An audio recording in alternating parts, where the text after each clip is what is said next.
Hello guys, welcome back to our channel. So ఇవాళ మన video వచ్చేసి యాత్ర 2 రివ్యూ అనమాట.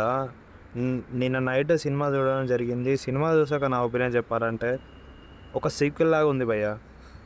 ఏంటి 2 అంటే సీక్వెలే కదా అంటారా? అట్లే ఉంది మరి సినిమా కూడా. నాకైతే సినిమా యాత్ర అంత లేదు భయ్య చెప్పాలంటే. అసలు యాత్ర అనే సినిమా చూస్తుంటే మాత్రం నాకు ఒక లీడర్ గుర్తుకొస్తుంది. ఒక లీడర్, ఒక భరత్ అన్న నేను గుర్తుకొస్తుంది. అంటే ఒక పొలిటికల్ లీడర్ మీద సినిమా తీసినా అలా అనిపించదు సినిమా. రాజశేఖర రెడ్డి గారిని చాలా అభిమానిస్తాం ఈ సినిమా చూశాక. ఆయనకి ఎంతమంది ఫ్యాన్స్ ఉన్నారో, ఆయనకి ఎంతమంది అభిమానులు ఉన్నారో, ఆయనకి ఎంతమంది భక్తులు ఉన్నారో ఆ సినిమా చూస్తే మీకు అర్థమవుతుంది. సో అలాంటి సినిమాకి సీక్వెల్ అంటే డెఫినెట్గా మంచి ఒపీనియన్ ఉంటుంది అందరికీ.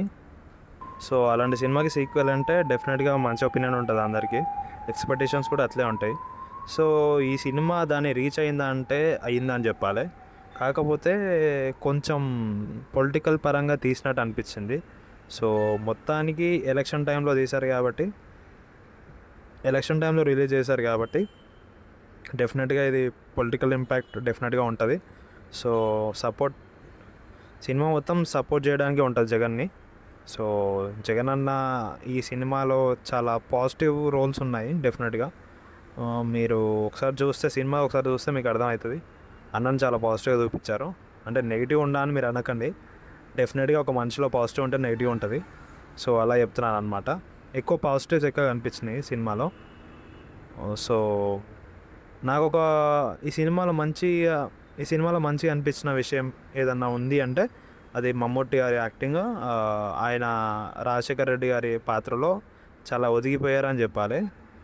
సో ఎక్కువ చూపించలేదు ఆయనని, కాకపోతే ఉన్న పాత్రలో ఆయన హుందాగా నటించారని చెప్పాలి.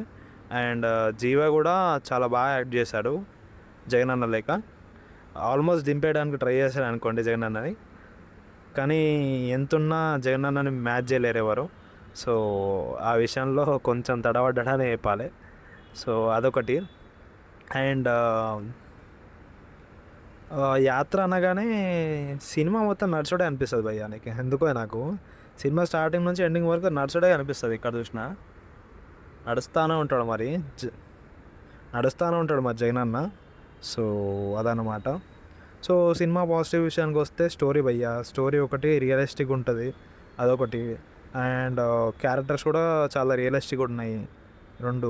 అండ్ చాలా రియల్ క్యారెక్టర్ని తీసుకున్నారు, అంటే రియల్ ఇన్సిడెంట్ని బేస్ చేసుకొని తీశారు కాబట్టి అదొకటి.